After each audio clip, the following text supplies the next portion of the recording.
Everyone knows Taal volcano for its powerful eruptions, right? The ash clouds, the evacuations, we've all seen the headlines. But what if I told you that its true story, the real story, goes back centuries, far beyond any recent news? What if its most incredible tale isn't just about destruction, but about creation, mystery, and a forgotten past?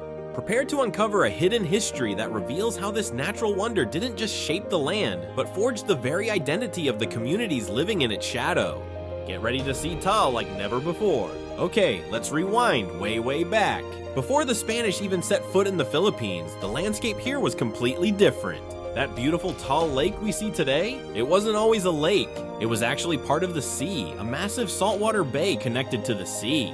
And the volcano, it was a much larger, single colossal mountain.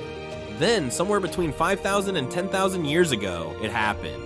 A series of cataclysmic caldera-forming eruptions, explosions so massive they make the 2020 event look like a firecracker.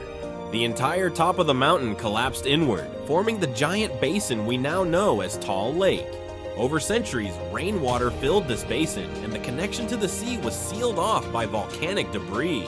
Slowly, the saltwater turned to fresh. This wasn't just a geological event, it was the birth of a unique ecosystem. This transformation trapped marine life inside. Species like the malaputo and the famous tawilis, a freshwater sardine found nowhere else on Earth, were originally saltwater fish that had to adapt or die.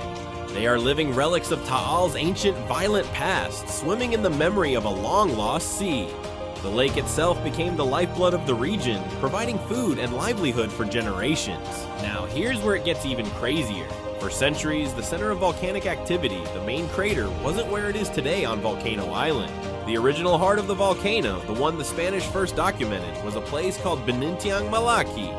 But in 1754, the volcano unleashed its most destructive eruption in recorded history. For nearly 7 months, it rained fire and ash. It was so intense that it literally buried entire towns. The old towns of Taal, Lipa, and Tanawan, which were once right on the lakeshore, were completely wiped out. Survivors had to flee and rebuild their communities further inland, which is why the modern-day towns are where they are today. The eruption didn't just destroy, it reshaped civilization. It forced a great migration and fundamentally altered the map of the entire province.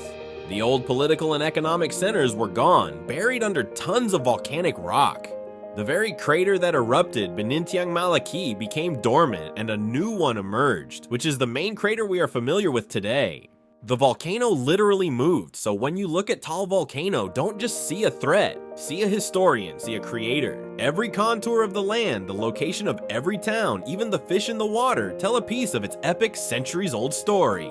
It's a living, breathing monument to resilience, both of the land and of the Filipino people who have learned to live alongside its awesome power.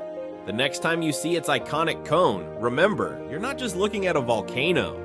You're looking at the heart of Batangas, a place forged in fire and reborn from the ashes, time and time again.